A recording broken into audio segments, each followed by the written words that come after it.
berasal dari Indonesia adalah jamaah yang mempunyai keunikan tersendiri.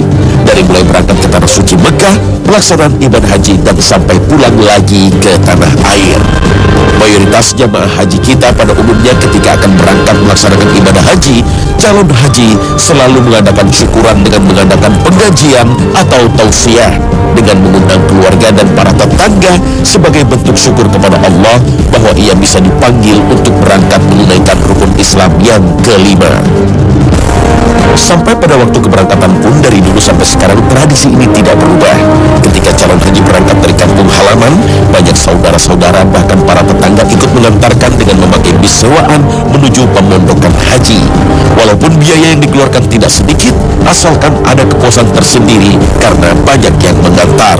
Perlu diketahui bahwa untuk satu unit bis dengan jumlah kursi 40 orang saja, harganya bisa mencapai 3 juta rupiah.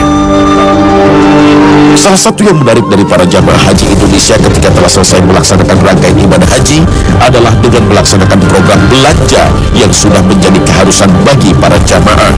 Bahkan orang Saudi sampai memberikan gelar kepada para jamaah haji dari Indonesia dengan sebutan Raja Belanja. Biasanya para jamaah berbelanja di kota Jeddah dengan sebutan Jabal Balad. Jabal Balad ini sangat populer bagi jamaah haji Indonesia. Balad berada di kawasan jantung kota Jeddah. Kota ini juga mempunyai beberapa tempat bersejarah, di antaranya makam Siti Hawa, Masjid Kisos, dan masjid terapung di dekat Laut Merah. Pasar Balad sendiri merupakan pasar yang sangat luas.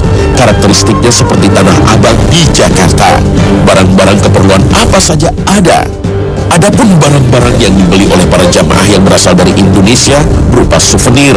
Emasnya dikabarkan sangat baik atau setara dengan emas Inggris, sehingga tidak sedikit orang yang tergiur untuk belanja emas dengan jumlah yang sangat besar.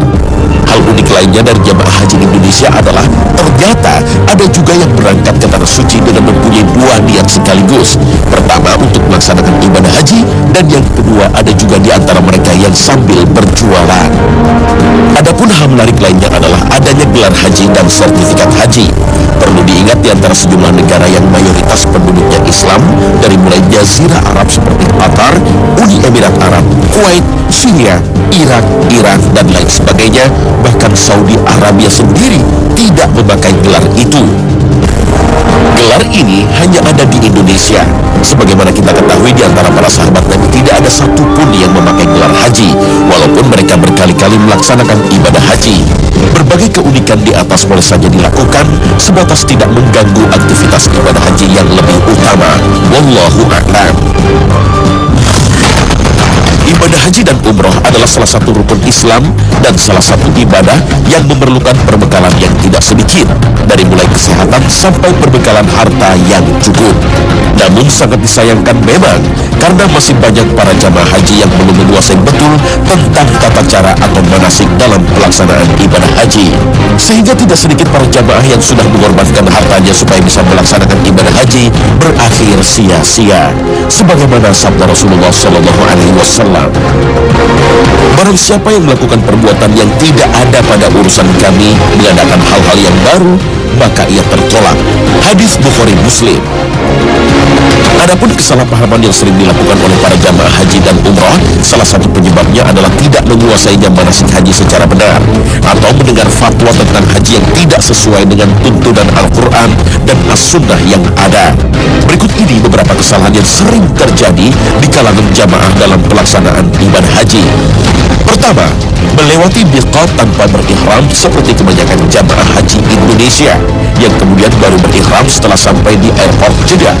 Pastikan kita sudah menggunakan kain ihram sebelum memasuki miqat. Jadi berihram bisa dilakukan sebelum naik pesawat atau di atas pesawat. Namun ada juga ulama yang berpendapat bahwa miqat bisa dilakukan di Jeddah, walaupun pendapat itu lemah. Kedua adalah wanita yang dalam keadaan haid atau nifas meninggalkan ihram karena menganggap ihram itu harus suci terlebih dahulu. Pendapat ini kurang tepat. Wanita haid atau nifas boleh berihram dan melakukan manasik haji, kecuali tawaf di Baitullah. Jadi karena keadaan yang belum suci, maka dilarang untuk tawaf, namun tidak mengurangi nilai ketika ingin berihram. Hal lain berkenaan dengan tawaf juga sering dilakukan oleh jamaah kita, seperti membaca doa khusus yang berbeda pada setiap putaran tawaf dan membacanya secara berjamaah dengan dipimpin oleh seorang pemandu. Perbuatan ini tidak tepat karena tidak pernah diajarkan oleh Rasulullah SAW. Rasulullah SAW hanya mengajarkan untuk membaca Rabbana atina fid dunya hasanah wa fil akhirati hasanah wa qina azabannar. Dilakukan selama 7 putaran hingga tawaf selesai. Lainnya adalah melakukan romal atau berlari kecil pada semua putaran. Padahal romal hanya ada pada 3 putaran pertama saja, karena hanya ini yang disunnahkan. Lalu ada yang paling sering kita lakukan, yaitu upaya kita untuk mencium hajar aswad dengan berbagai cara. Menyakiti orang lain dengan saling dorong, bahkan dengan melakukan kata-kata cacian yang menyebabkan perkelahian untuk mencium hajar aswad adalah kesalahan. Mencium batu hitam hajar aswad bukanlah kewajiban, melainkan sunnah. Dengan jutaan jamaah yang berniat sama, maka akan menambah kesulitan bagi jamaah untuk bisa mendekat. Bila itu terjadi, maka lakukan dengan isyarat, dengan melambaikan tangan sambil mengucap Bismillahi Allahu Akbar. Lalu berdesak-desakan untuk melaksanakan sholat di belakang makam Ibrahim setelah tawaf. Padahal, jika situasi tidak memungkinkan, boleh saja melakukan sholat di tempat mana saja, asalkan di Masjidil Haram. Itulah tadi beberapa kesalahpahaman tawaf yang sering terjadi pada jamaah haji kita. Namun, setelah tawaf masih ada langkah selanjutnya, yaitu sa'i. Dan beberapa jamaah juga sering melakukan kesalahan terkait perkara sa'i. Pertama, sebagian orang ada yang meyakini bahwa sa'i tidaklah sempurna sebelum naik ke puncak Bukit Sofa atau Marwah. Padahal, cukup naik ke bukitnya saja sudah diperbolehkan. Kedua, ketika naik ke Bukit Sofa dan Marwah sambil bertakbir seperti mau melaksanakan sholat, padahal yang disunahkan adalah berdoa dengan memuji Allah Subhanahu wa Ta'ala sambil menghadap ke Ka'bah. Dan selanjutnya adalah kesalahan yang sering terjadi pada saat wukuf. Pertama, sebagian jamaah ada yang tidak memperhatikan batasan daerah Arafah sehingga mereka wukuf di luar Arafah. Lalu ada sebagian jamaah yang keluar Arafah sebelum matahari terbenam. Sementara yang wajib bagi yang melaksanakan wukuf keluar dari Arafah adalah setelah matahari terbenam. Maka kalau keluar sebelum matahari terbenam, mereka harus membayar dam. Lainnya adalah berduyun-duyun naik ke bukit di Arafah yang disebut dengan Jabal Rahmah dan melaksanakan wukuf di sana lebih afdol. Ketika berdoa di Jabal Rahmah, tetap menghadap ke kiblat. Ada sebagian jamaah haji yang keluar dari Musdalifah sebelum pertengahan malam, bahkan setelah lewat tengah malam. Maka perbuatan tersebut tidak disebut mabit, karena sesuai sunnahnya mabit di Musdalifah sampai pagi, kemudian melaksanakan sholat subuh berjamaah. Lalu ada jamaah yang melempar jumroh dengan 7 batu sekaligus, bahkan ada yang melemparkan sandalnya serta batu besar. Maka yang benar adalah melempar jumroh sebanyak 7 kali. Setiap kali lemparan membaca takbir Allahu Akbar, serta tidak boleh mewakilkan ketika melempar jumroh, kecuali dalam keadaan sakit dan tidak bisa jalan sama sekali, dan tidak diperbolehkan melempar jumroh pada tengah malam pada hari-hari tasyrik. Lakukan dengan urutan yang benar dari semua rukun haji, di mana tawaf wada menjadi amalan terakhir yang dilakukan ketika mau meninggalkan kota Mekah. Haji mabrur adalah haji yang diterima oleh Allah Subhanahu wa Ta'ala. Lawannya adalah haji mardud atau haji yang ditolak Allah Subhanahu wa Ta'ala.